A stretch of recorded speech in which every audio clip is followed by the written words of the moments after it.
If you can buy a fourplex with land, with a big lot, because the law says that you can build a detached ADU if you have the land on that multifamily housing project. So think about it, you have a fourplex, then you'll have a detached ADU, and then you're able to convert 25% of the existing floor plan of convertible space. So a fourplex with carports, you can convert 25% of the floor plan into an ADU.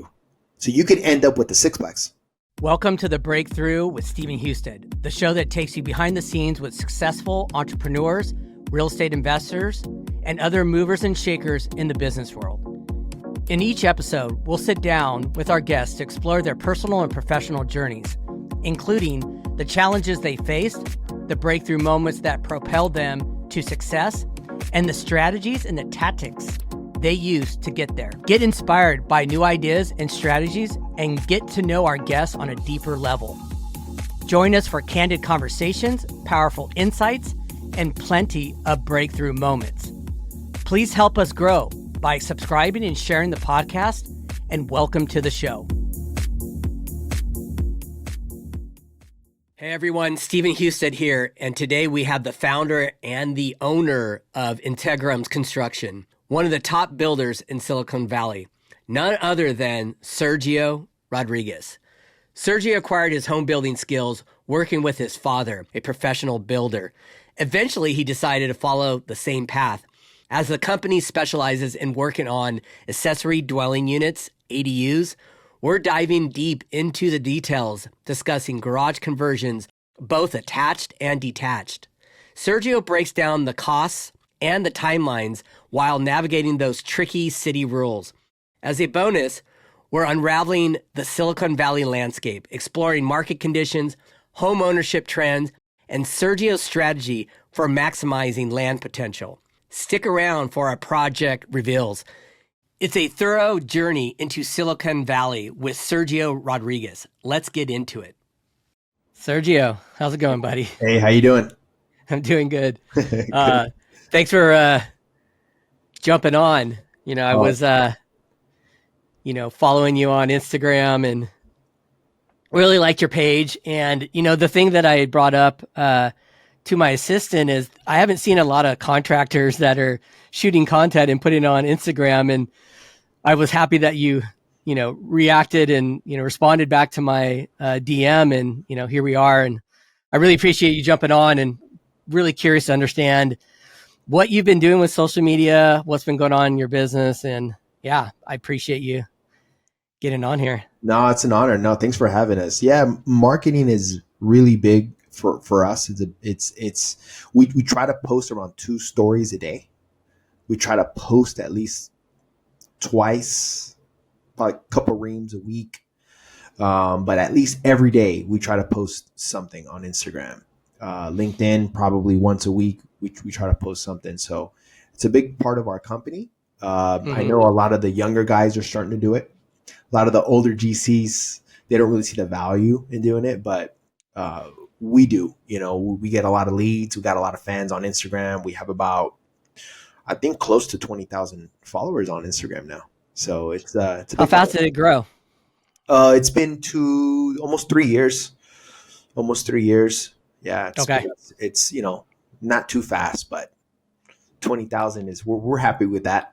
Yeah. That's a good number. How do you run it within your business? Are you the one shooting content? Are you making some of your subs shoot content? How are you approaching it? Both. All my subs, my employees, they all know that social media is important to us. So if they're not shooting videos, when I do my job walks, I'm always shooting something cool, little details, like a little tile detail that I like. I'll take a picture of it and I'll post it. Little things like that. So it's a collaboration of many people. Did you find it hard to get into at first, or were you somebody that just naturally saw the value and just went for it? Yeah. Because I have a lot of people that reach out to me. I have general contractors in the Midwest that reach out to me and they want to get started, and they just don't know how to have that breakthrough moment of, just doing it. I said, look, get a decent microphone, make sure you have a decent camera, whether you're using your iPhone or just a regular camera, and just start shooting. Like don't make Absolutely. it so perfect. Just go and just do it. And it doesn't Absolutely. matter really what you're doing at first. Yeah, I think in the beginning I was very insecure of like, hey, if I post something and another says and critiques my work, and Yeah. little things like that, and Yes. I don't care. Everybody does things their way, and we post. I just stopped caring, and you just got to jump into it. You just got to do it. You I really do. struggle. I struggle with going on camera. Actually, a lot of people have told me we want to see you. We Yeah. see what you're doing, but we want to see the face. And so Yeah. I have a goal to kind of go more on camera. This is maybe a breakthrough moment for me. Good. Yeah. Well, it's probably going to happen because you're already in this. Yeah. There's really no going back at this Yeah, for point. sure. For sure. You know what I mean? Yeah, Like, have you absolutely. been on a podcast before? No, it's my first time. I actually got, What? Oh, cool. I've had two people reach out to me. One financial advisor connected me with another gentleman who's running a podcast. So I'll probably do a couple more, but you're the first, man. No, that's great. Yeah, it's doing a podcast it's kind of a trip. The first couple I did, I was I'm 8 episodes in so far on Nice. mine, and thank you. Nice. It's crazy. I still, I'll be driving here to get ready for this, and I'm trying to I'm playing out how it's going to go. And it never goes the way that I Yeah. think it's going to go. And that's the funny part about it. Yeah. Yeah. Yeah. It's just us having a conversation, and this would be the same conversation we would have if we went and got coffee or jumped on an hour phone call. But Exactly. we're just recording it now. And that's the Exactly. difference. I remember when you called me and we just started vibing. We just started flowing in our conversation. I was like, see, this could be on the podcast. Yeah, exactly. Yeah, That's definitely. the beauty of it. That's the beauty of it. 100%. Yep. And it's funny, I've had guests on, and we're chat in the very beginning before we record, and it starts to go, and I'm like, okay, we got to go. We just have to jump on now because we got a good vibe going. Let's get going on it. Exactly. So, Exactly. yeah. Exactly. Yeah. And I know a lot of, there's a couple of GCs that I mentor, and they want to up their sales. And I always tell them, just be you. Just be yourself. Be nice, be polite, know your stuff, and just sell your product. Sell your product. Be natural. You don't have to be robotic and formal. And, people gravitate to realness, Yes. for sure. And so that's why podcasts are they're so popular, they're so famous now, because people like to hear real conversations. They do. And you almost get into a zone of you forget you're even recording it. Right. I've had some interesting things that I've said in a podcast that I went, gosh, I don't know if I should have said that. You know what I mean? But it's like this, it is what it is. It's how I feel about certain things. And I'm going to and I think you get more and more comfortable as time goes on doing one as well. Yeah. Absolutely. Yeah. Absolutely. For sure. So walk me through, why don't you tell everybody what you actually do as a contractor? Because I know what you do, but why don't you give us a little breakdown? Give us your elevator pitch. Yeah. So we're a residential general contractor. We specialize in ADUs, custom ADUs, stick framed, and we also do remodels and custom homes. 70% of our business is ADUs. So huge right now. That's where it is. And then the other 30% is remodels and custom homes. But our main focus right now is the ADUs, because I have a soft spot for housing. So I came from an affordable housing industry where I worked at Eden Housing for almost 10 years. And I've seen the housing crisis. It's real. There's waiting lists for people looking for an apartment 5 years. It's Right. ridiculous. Families, with kids living in shacks. And so I know that the housing crisis is real in California. And so ADUs are helping solve that. I have a lot of stories, man, of ADUs that we built, and Really? housing. Oh man, incredible stories. So tell me a story. uh What comes to mind right now? right now, I built an ADU for an older couple, former NFL player, and their daughter were gonna leave out of state because they couldn't afford to buy a house here in the Bay Area. So what they ended up doing was they ended up remodeling the main home. Daughter moved into the main home, and they did an addition, an ADU, attached ADU, and they really needed it because they didn't have any space. And so mom and dad lives in the ADU, and it happens to be, I don't know if you're familiar with Cal football, Cal Berkeley football. Joe Yes. Cap, he used to be the coach. He was the first Latino NFL player in the 60s. And so Oh, wow. he lived there, and he recently passed, but we were honored to give him a nice home for him and his wife, before he passed. So that's one story. So it's really helping people stay close to home, so Without having to get displaced and move out of state or somewhere else because they just really can't afford. And exactly. and where was this property at? Was it in? This is in Los Gatos. It was in Los Gatos. And you said it was an attached ADU? An attached ADU. Yeah. Okay. And how big was that? About 600 square feet. Yeah. One bedroom, one bath. One bedroom, one bath, 600 Mm-hmm. square feet. Mm-hmm. And that just helped them. Now everybody's still under one roof, so to speak. That's right. It solved them from having to move. That's right. Yeah, that's a win-win. That's right. It's a win. There's another story where this is in Fremont. The homeowner is a deaf lady.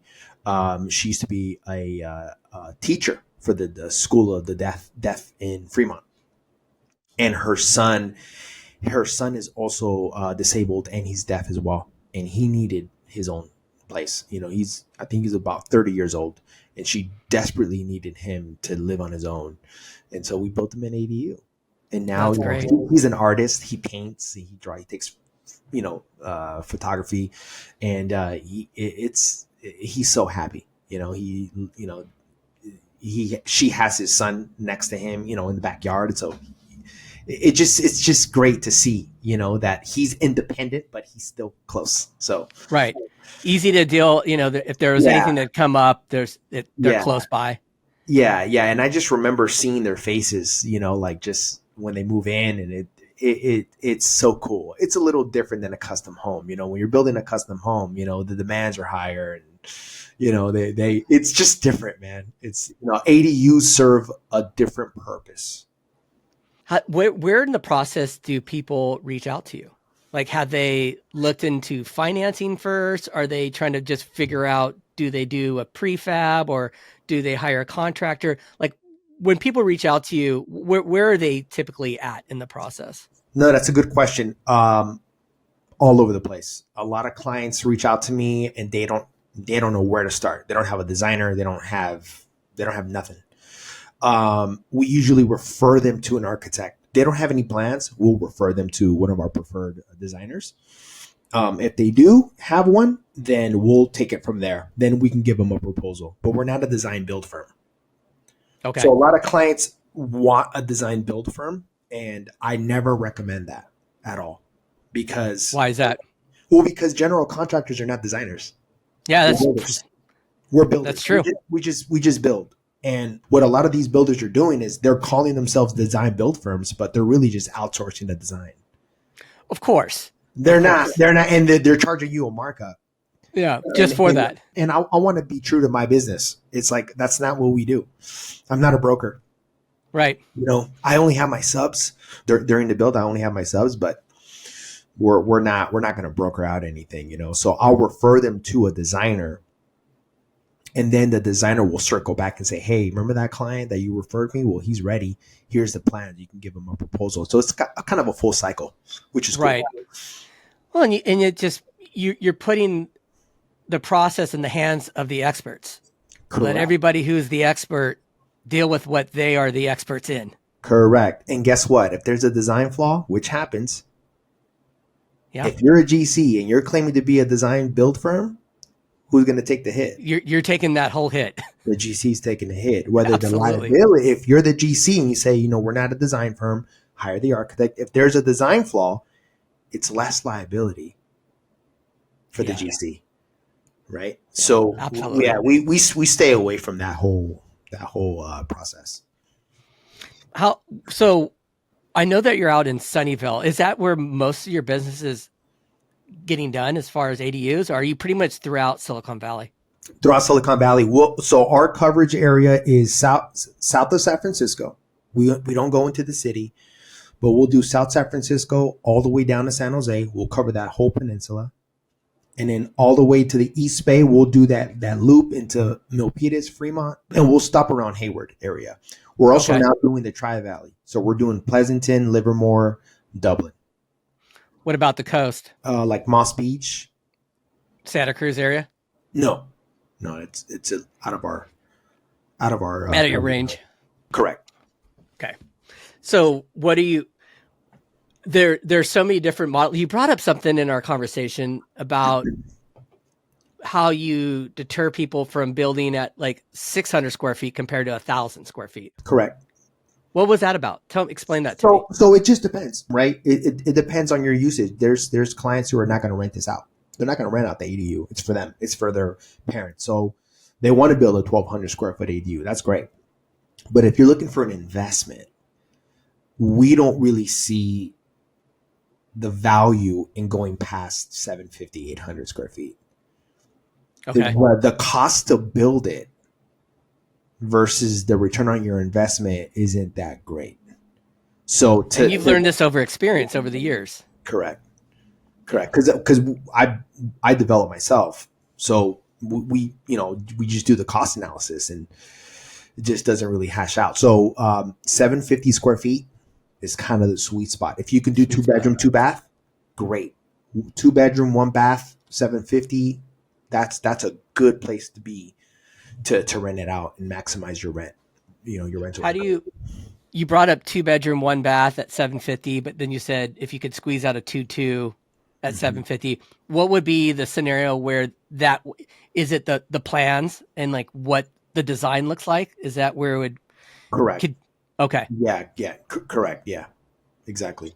And then a lot of them are I noticed a lot of the new builds, they're definitely adding ADUs. Like that is like that's like a mandatory thing at this point when you're doing a brand new construction is to have some type of ADU over the garage. Right. Over the detached garage. Exactly. I mean, a lot of the remodels that we're doing now are interior remodels, additions with a junior ADU. With a junior ADU. You know what I mean? Yeah. It's a no-brainer. I mean, a lot of the custom home builds that we're bidding on have detached ADUs on them. Yeah. So it's kind of that's where people are going.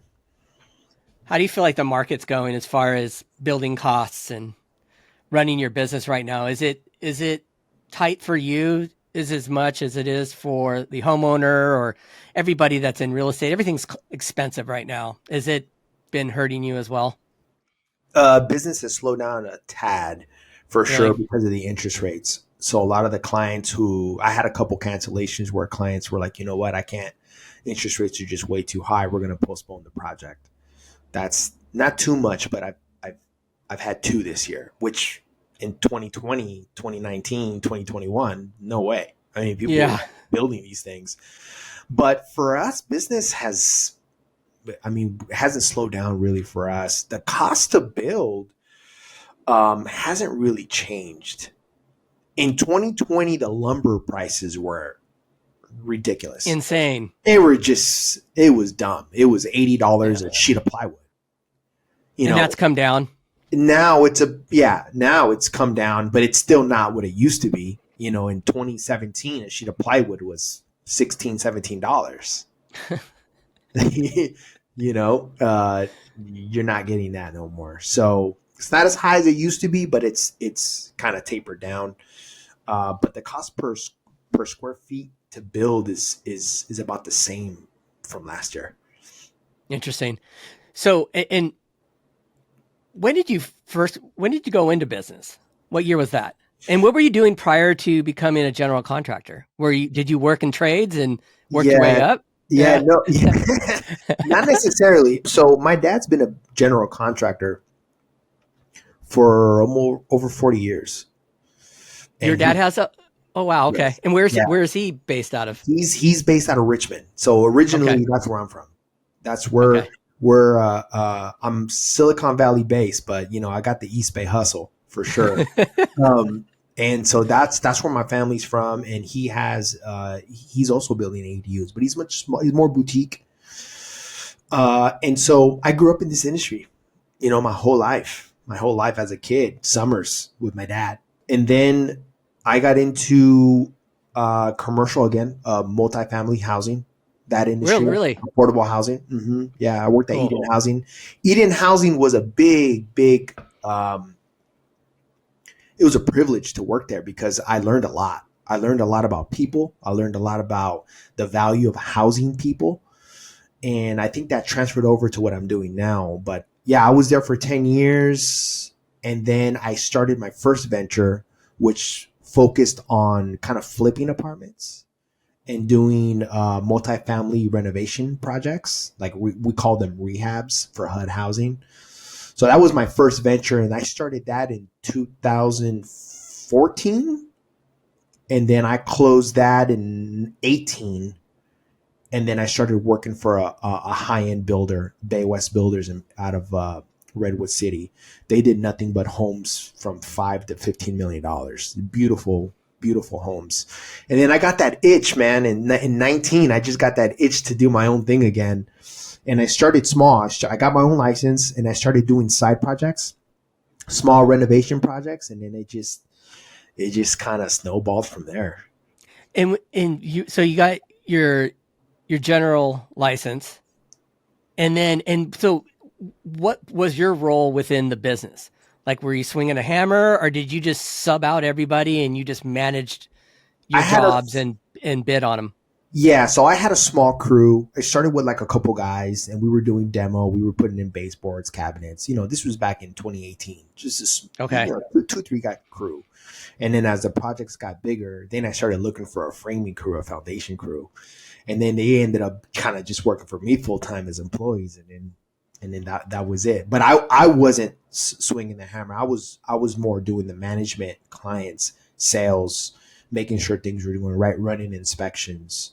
That's kind of the thing that I was doing. And it's tough getting the right subs. Just putting that team together and managing that team month after month, year after year, that's a big job in itself. So I went Because through, yeah, for sure. yeah, I I like to went hear through, about that. yeah, I from 2018 to 2020, it's a complete different team. It took me about 2 years to actually find my team. It's like a football team.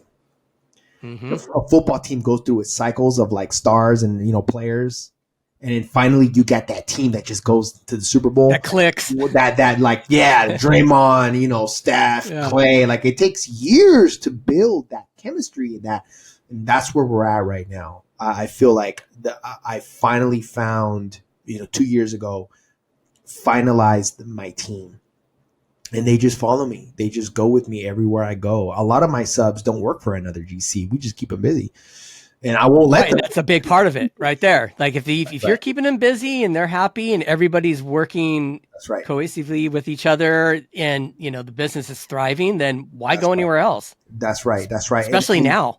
especially now, and I'm really big on consistency. Like, And everything. like if you, how do you get consistency? You got to use the same people. Yeah. A lot of GCs, what they do is they get your plans, and they send it out to 5 plumbers, the 5 HVAC guys, the 5. It's like, no, we use the same people, project after project after. They know the role, they know how we run things, and we just keep it moving, and that's how we're able to stay efficient. That's huge too, because when you put it out to 5 different people, and especially that you haven't worked with them before, you just don't know how it's all going to play out. There's no Exactly. guarantees it's going to go the Exactly. way you think it's going to go. Absolutely. Yeah. Absolutely. Yeah. I'm a firm believer on that. I have investment properties in the Midwest, and I have contractors, and I've been through everything, You've seen it. You've seen it. everything with You've them. seen it. And now I just know, hey, this is what I have in front of me, and I know how to deal with them if there's something that has to be, that is a big change within there, and very weary of others, coming in the mix too. Oh yeah, Because yeah, absolutely, absolutely. And there's so much value in using the same people over and over again because the relationship is so tight and you can leverage off of that. And when you absolutely. hear that word leverage, people say, it's not negative. I'll give you one example. I had a client who a change order came up, something super unexpected. She's like, Sergio, I'm literally out of money. I cannot. I'm to my last. I don't. I just have enough money to move back in to get to and just to continue my life. I can't. I'm done. So I spoke to the sub. Hey man, this is the situation. We give you a lot of work. Come on. And he was like, all right, just get me on the next job. Get you You on know the what I next mean? job. You know what I mean? Yeah. And I was like, you know what? We took care of it. We're gonna take care of it. Don't worry. So that's the people that work for me, and that's very important to us. So we look for in subs is just loyalty and compassion and hard work. So we Well, definitely you're have. doing something right, because I've been seeing it online. What type of builds do you gravitate towards? I mean, I guess a lot of it comes down to your clients and what they into, but everything seems to be on the modern side, I would say. Would that be accurate? Yeah, I think that's a regional thing, though. It is, huh? I'm not Especially for biased. something that's new. Yeah, I'm not. I like craftsmen. I like I like it all. There's beauty in everything. Absolutely. But I think we're in Silicon Valley. Yeah, they People like want. modern, they like farmhouse. They like farmhouse. They like modern. And Modern so, farmhouse. yeah, there's a Yeah. mixture of both. So we're doing those big cantina doors, and there was one project in Mountain View where we put in. I'll send you some pictures of that. It's been a while. I got to revisit those pics and post them again because that's cool to Yeah, do recycle. it. There's an ADU with a built-in projector. Oh wow. There's a theater That's cool. system, and the projector kind of comes down, and we built a nice little soffit so you don't see it, and it kind of just comes down. You know, Super awesome stuff. So yeah, we like it all. We don't discriminate. People come to us. They want us to bid their project. Modern craftsmen, we'll build it. I feel like when I see, well, a good example, my clients, you just saw my clients that was finally finished and furnished, Nice. modern, I mean, Yeah. kind of all of them have a very interesting modern feel to them. They're all different looking to me, which is good compared to what ADUs look like 10 years ago. They like carbon copied the house in a lot of ways. Yeah. You know what I mean? Right. Like it was like, oh yeah, here's my house. And then here's another one looks very close to it. Yeah. Yeah. No. And we're doing a lot of that too. Are you? But a lot of my clients, I mean, I built a 2-story. I'll send you pictures of that one too. I built a 2-story ADU. That one was designed by Inspired ADUs, and her designs are beautiful. 2-story steel roof, gorgeous. The main home is like just a basic stuccoed home. You're right. Right. And that's cool. So it's got they got two different vibes on one lot. Yeah. Wait, where is this one at? Redwood City. Redwood City. Mm-hmm. I know this is a big question, but and I know you can't break it down to just one area, but you have, depending on where you're doing an ADU, you're going to run into a lot of different types of challenges dealing with the city and permits, right? Some are easier to deal with than others. Very much so. Inspectors vary from city to city. The way they interpret code is different than this guy over here, and we have to find a way. We find a way to just pass inspections, and if the guy wants this to be done, we'll make it happen. And but yeah, that's a challenge. That's a challenge for sure. San Jose a challenge?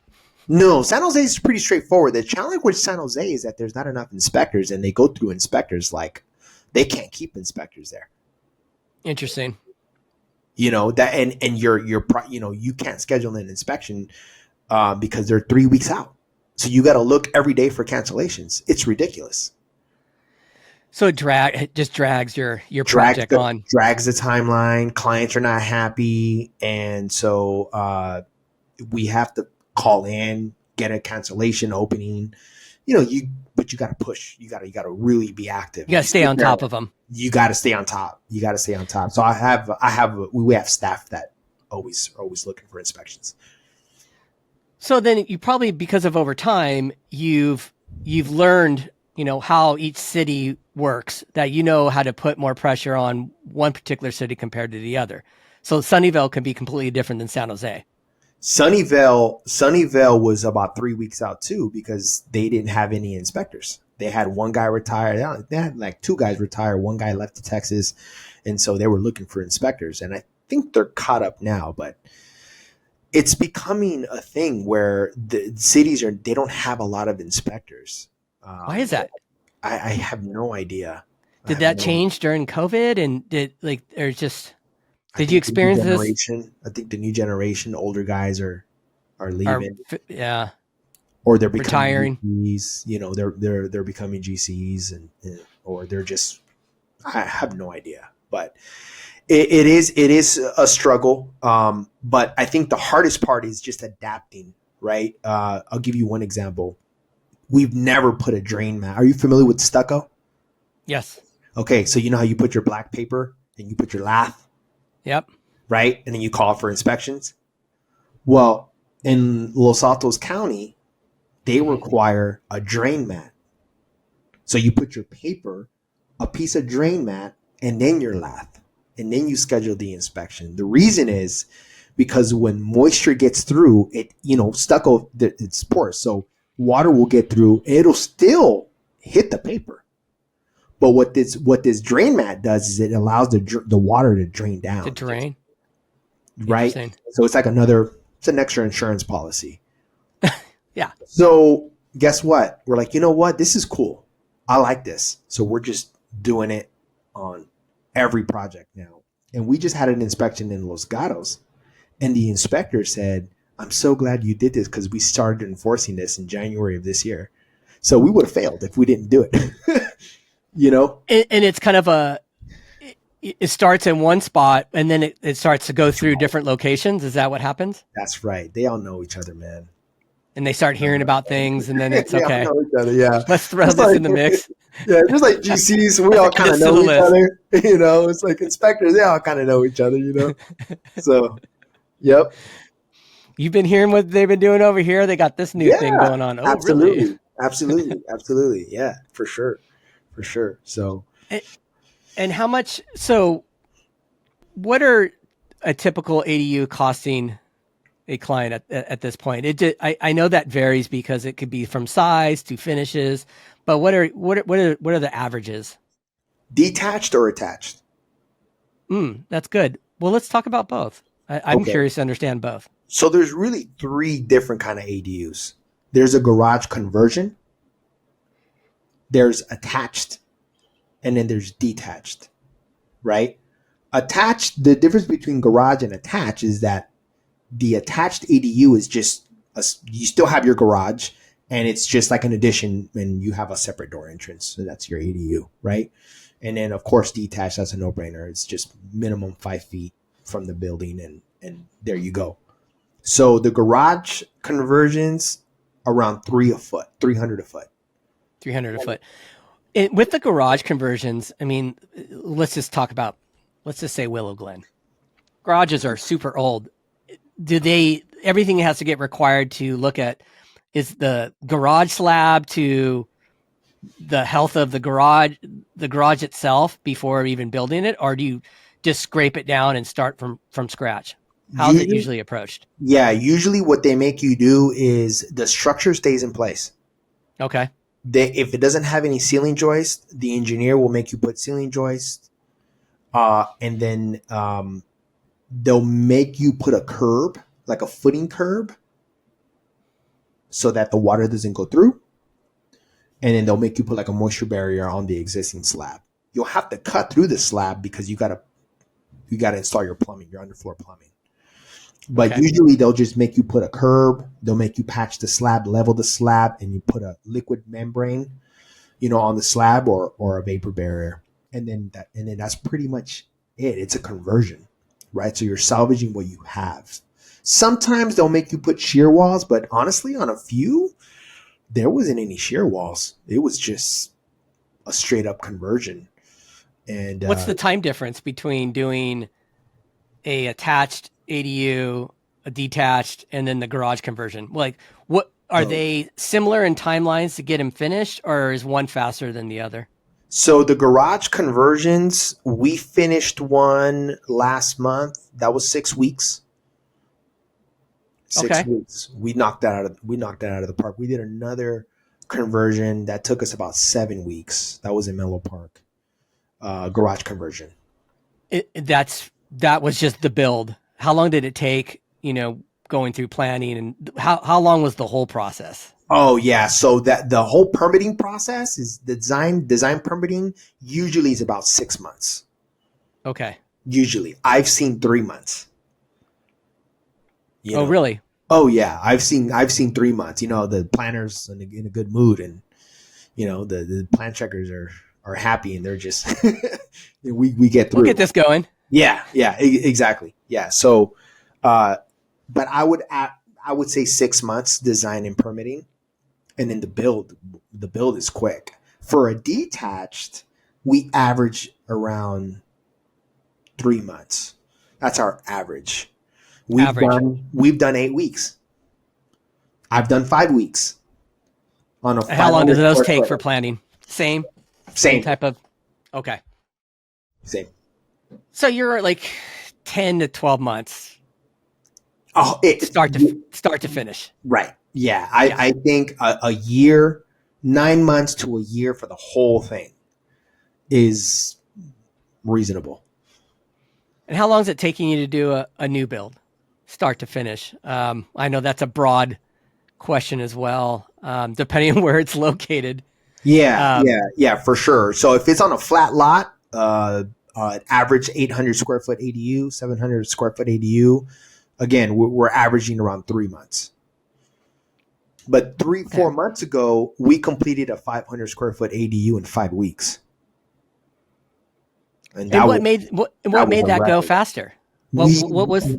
I mean, everything went right. Our excavator finished early. Our foundation guy our foundation crew went in there. We were able to pour it the same week that we started. And I was like, you know what? We framed it in one day, and let's just keep going. Let's go. Build on momentum. Yeah. And the client was really nice. She wanted simple finishes. She was like, just pick, I trust you. I just want subway tile. It was really easy build, so we were able to fly through that project. And that is definitely something that could add more time to it, is when the clients make change orders or they're indecisive. Absolutely. There's a husband and wife, and maybe they have different opinions and they want to change things and everything. Then time gets added on very quick. Very quick. Very quick. Yeah. Absolutely. Yeah. I've seen this absolutely many times before. So couples get divorced. Oh, really? Oh yeah. Couples get divorced. Really? You see, you gone through? Oh yeah. I'm bidding a project in Menlo Park. Beautiful home. Man, this looks like Apple Campus. Gorgeous home. They want me to build an ADU that looks just like the home. And met the homeowners, really nice couple, and they were like, "Yeah, this was built in 2005. We bought it in 2007, I believe. When it was done, the couple, they got divorced because of the build. And my old employer, he actually had a record. He was like, "Man, every home I'm building, they're getting divorced." Interesting. Yeah, it puts a lot of strain on the couple, especially when you're doing that kind of build.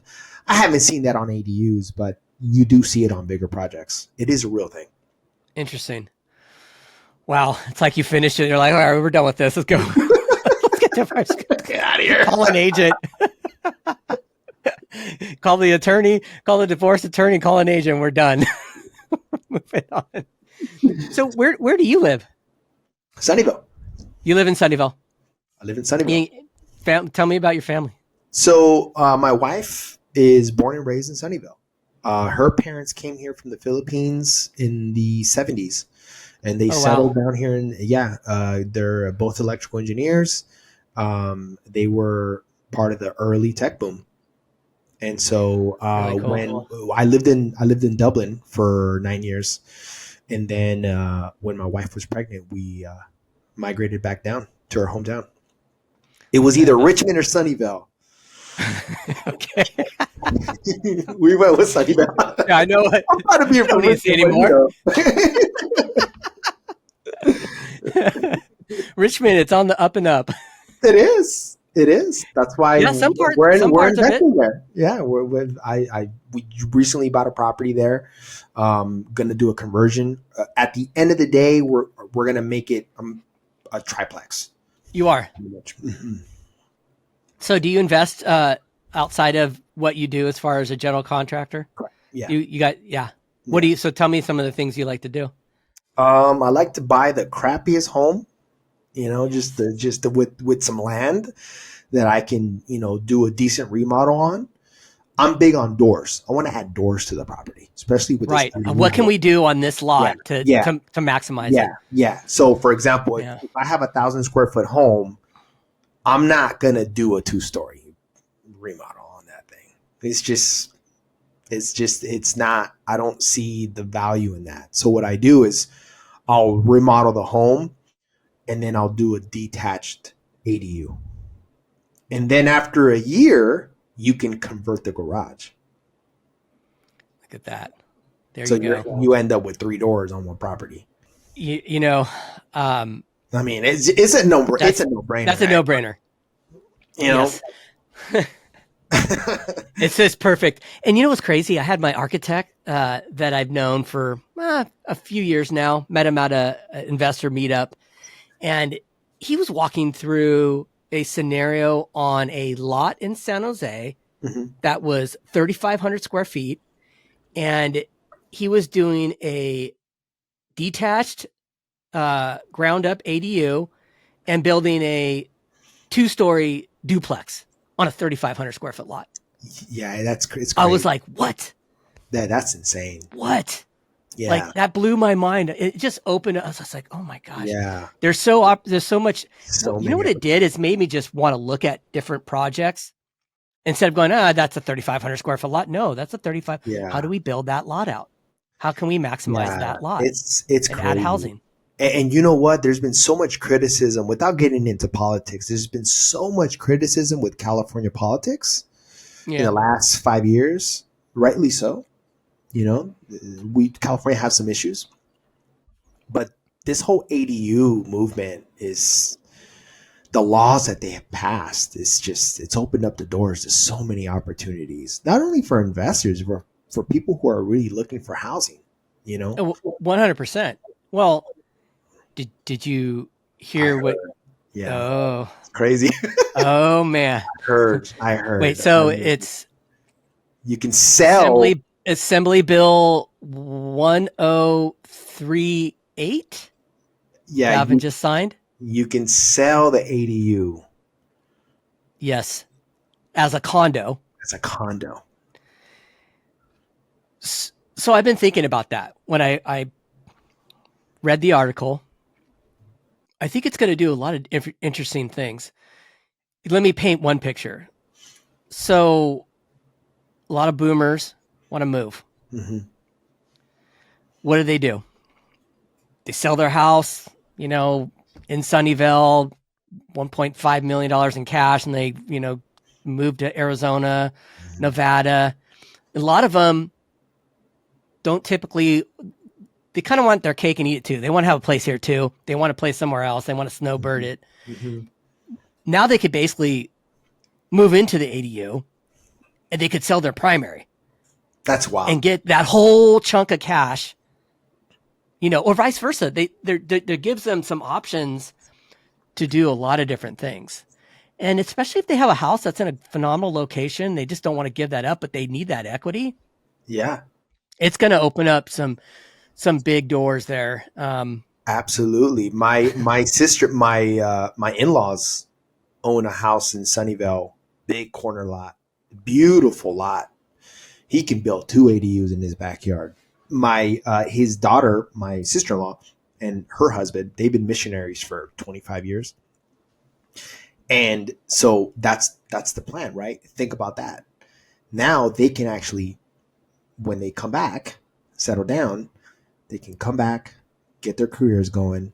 They can build an ADU for them, and they can actually sell it to them, and they have their own piece of property. It's gonna be it's wild. Yeah, or vice. Yeah, exactly. So I think it's good I stuff. know a lot of people aren't gonna like that, but There's pros and cons. maybe it's not for everybody, and that's fine. That was the same thing when ADUs, when lot splits and all this different stuff came up. Heck, there was a lot of agents that were against some of the things that got passed because they thought that it would change the way certain neighborhoods looked. Really haven't seen that because it seems like everything I don't know, everything that I've seen when it's come to ADUs is, especially on like a new construction, like I said, they just build something brand new. It just blends in with the neighborhood. Right? Zero effect. I built an What about ADU. parking? I think the parking part is what people. Yeah, some neighborhoods are a struggle. It depends where you're at. It depends where you're at. I built an ADU in Saratoga Montesereno border. Beautiful estate, gorgeous estate, winery in the backyard. I mean, I think it's 4 lots put in one. I think they bought like 4 lots and they just developed the whole. And built them a 900 square foot ADU. You can't even tell it's back there. Yeah, it just blends. Just blends right in. Just, so I don't see I see a ton of them in Saratoga and Montesereno. I road bike and I get the bird's eye view on everything that goes on and what's getting built throughout Santa Clara County by riding my bike. I swear. Yeah. Or I'll see a house that's kind of run down, like, oh, okay, this could be a good development right here. And I'll talk to a client, but everything that I've been seeing, it's been super. One thing I did see recently off of in San Jose on Camden, a corner lot, single family home, probably about a 1,400 square foot home. They just built another home right in the back, 5 feet setback from the main house to the neighbor's fence. I mean, there's no backyard anymore. It's 2 houses on this lot. And it went on the market. It's pending right now. I've been meaning to look it up, but I was like, wow, that's wild. It wouldn't be for everybody because you basically got 2 houses. But hey, now let's think of that scenario. You could pull the same scenario that Gavin just passed on that. You could just sell that one and live in the other, sell it to your family. Yeah. Correct. Hey, I'll sell you this. Yeah. I'll sell you this house for $600,000, $700,000. Right. Exactly. It's wild. It's wild, but we'll see how things turn out. But so far it's an ADU revolution for sure. Yeah, for sure. I agree. And we're in it. We're in it. So we plan on doing this for many years to come. I think we're just scratching the surface. I think so too. Yeah, I think so too. This is going to last many, many years to come. I just wish the process could get sped up a little bit more. I wish that we could get this moving a little quicker than how long it takes. I think that people are, we're complaining that we have a shortage of housing. However, they make the process so long and drawn out. I just wish it was a little faster. It's ridiculous. So that's one of the laws that they passed as well, that they're only allowed to review, and I might have this wrong, but what I understood was they're only allowed to review it once. And then after that one-time scrutiny, they have to streamline the process. That's good. Yeah. Time is money, and it all adds up. Because there's been projects where you got the same city, you got the same design, different lot, and the comments are ridiculous. And then it's a different lot, but it's a the comments are not consistent, and so it really holds up the process, and it really leaves the homeowner with a bad experience, and it sometimes it transfers over to the build. Sometimes we have a client that's like, man, it took a year to get permits, and then they're just going into the build kind of with their head down, like they're already frustrated, and Right. it kind of stinks, because we Yeah. we get that inherited Issue. stress, you know. And I know we've kind of touched on this, but took them a year just because they weren't guided correctly, or they just the inexperience and just having to deal with the architect and everybody involved just made it a slow process. It could be a mixture of things. It could be that the planner got got fired or retired and it got sent to another planner. It could be the architect wasn't that efficient. It could be a mixture of things. I had a project in Sunnyvale that the city lost the file. Lost the file. They literally lost. They logged it in, and then 2-3 months later, we keep emailing. Oh, we don't. This fell through the cracks. We don't know how that happened. So those things happen. And how did they resolve that problem? Did they speed it up once they figured that out? Nope. No. They're like, too bad. Go through the process. Go through the process. Interesting. Yeah. Yeah, that's why we're not design build. Build only. Yeah, keep it that way. Yep. What besides ADUs, what other opportunity? Let's talk about for investors. Like, what would you see? What would be a smart move for an investor in the Silicon Valley market as far as building? Like, what do you think pencils out? Like, what would you look for as opportunity? Of course. So you got yours that you're thinking about in Richmond, right? Yeah. So I would go into, again, doors. So multifamily housing. If you can buy a fourplex with land, with a big lot, because the law says that you can build a detached ADU if you have the land on that multifamily housing project. So think about it, you have a fourplex, then you'll have a detached ADU, and then you're able to convert 25% of the existing floor plan of convertible space. So a fourplex with carports, you can convert 25% of the floor plan into an ADU. So you could end up with a sixplex or a sevenplex. Yeah. Just like that. Just like that. Do you have clients that are they reaching out to you first? Or are they talking to their agent about what they can and cannot do? How's that all playing out? Yeah, a lot of agents reach out to me. They say, hey, what can we do with this lot? Exactly. Of course, that's an architect question. You have to revert it right over here. I always refer them to my, there's only a couple architects that I trust that I would refer them to.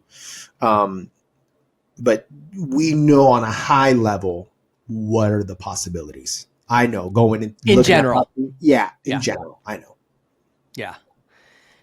And then you just leave it up to them. Like, okay, this is what I think, but if you really want to go down that rabbit hole, we need to bring the architect in the mix. Correct. And let them really, right. Or get a survey done and figure it all out. Right. Yeah. But that's what I would do. I would look into multifamily housing, and I would also look into these properties, these homes, single families, homes with land with at least 5,000 to 6,000 square feet. You need the land because you need to build that ADU, and then sit on it, convert the garage after a year. That's the combo. That's the combo. Yeah, I have a listing coming soon here. It's in Santa Cruz, and it's built in 1918, Victorian, sits close to the sidewalk, and it's got a just all dirt. The backyard, just dirt. It's got a deck off the kitchen, and then it's just dirt. And I'm like, oh gosh, this is such a great opportunity right here. And it was interesting. The neighbor to the right, basically same size lot, they have a 2-story in the backyard as well. So they built, I don't know if it's a duplex or a single family. I'm going to pull the county records and look into it. But it was wild because I looked at this lot. I'm like, this lot's like 8,000 square feet. It was 6,500. Now, maybe it's wrong. I don't know. I could show it to you and you'd probably think the same thing, but it's just ready. And now that I had talked to my architect who I had on my podcast, I just might start mind going, okay, you could probably build 2 here. And there's so many different options. You could do 1 attached to the house. It's just crazy. Have you got it surveyed? No. You should have it surveyed. What's going to cost? Yeah. It's not you're selling the property. We're selling it. Yeah. But what I'm doing is I just want to get as much information as I possibly can to pass over to the buyer's agent, and let them, go down that rabbit hole. But I think that the seller has already had permits pulled, I guess, for an ADU, but just never did it. Got it. But it's definitely, you could probably do much more than just the ADU. I see the ADU, I'm like, I don't know. I think I'd probably build a duplex, a 2-story. Like that makes more sense financially to me, but to each his own. So yeah, for sure. Yeah. There's so many opportunities out there. But yeah, we're always looking for opportunities to add more doors to our portfolio. We'll see what happens next year. We're not behind, like a lot of people are just waiting for the housing, the housing crisis to kind of hit and like homes to be at like 2009 prices. I just don't see that happening. I just don't. To me, just get your foot in the door, get in the market and look, if things go bad and just hold on tight if you can, and ride the storm. Yeah, look at how long you really need to stay into that particular asset when you buy it. If it's something that maybe you think you're going to sell in a couple of years, maybe it's not a good idea to do that. Right. But if you're in it for the long haul and you're building on it and you're adding value and adding doors, like you just said, then it probably will work itself out over time. That's right. The biggest problem right now we're facing is, of course, everybody knows we have high interest rates, but we also have low inventory. And the two together is keeping this market where it's at. Correct. And we're still short on housing. And that's not just here in Silicon Valley. That's across the United States. Right. There's a shortage of housing. Right. And until we can solve that, prices are going to stay where they are. There's going to be fluctuations up and down. I definitely think that if the rates go down, they get back down to like 5%, just going to be another feeding frenzy in the market. So, it's an interesting time in real estate. I got my license in 2008, the day the market crashed. I got my license in the mail, and I showed up. I was working at like a mom and pop, like mortgage real estate kind of combo, and I was just like, yes, I'm gonna. Where was this? Where was this? The San Jose. I don't even know the name of the place. I can't even tell you the name of the first place I worked at, to be honest with you. Did you ever get into like REOs and all that? Oh yeah.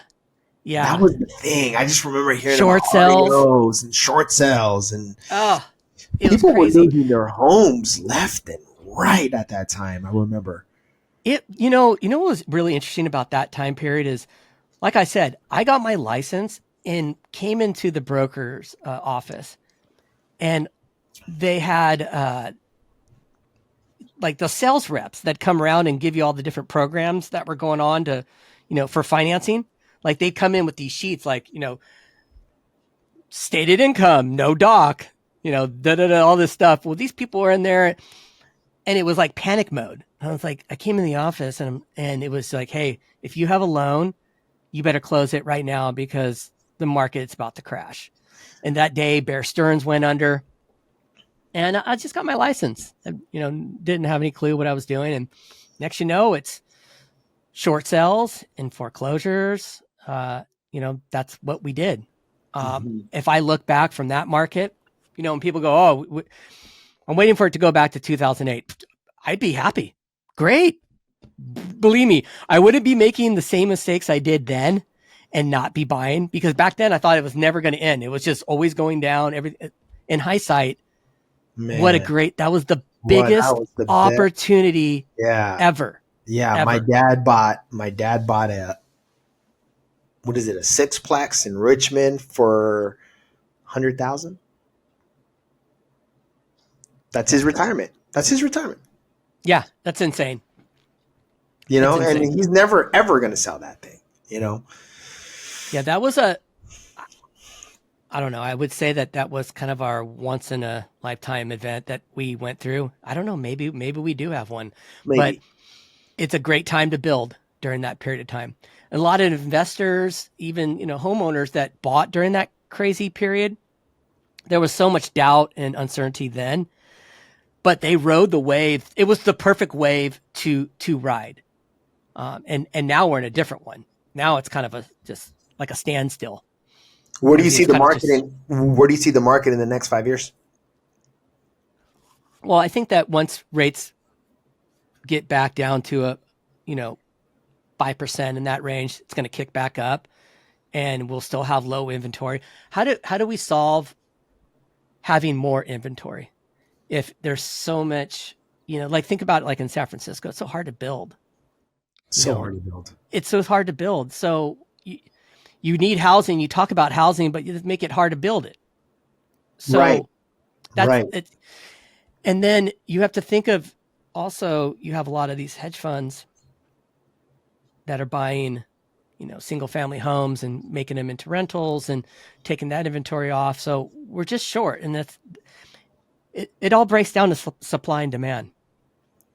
You got a ton of supply, a little bit of demand, the prices come down. But when you have low inventory, it makes everything, keeps the prices up high, no matter what. And I wonder, and you got buyers out there looking. Yeah, and I wonder how, in 5 years, what the impact of, circling back to the ADU movement, what the actual impact is going to be. I think it's here in California, some problems. Yeah, in California.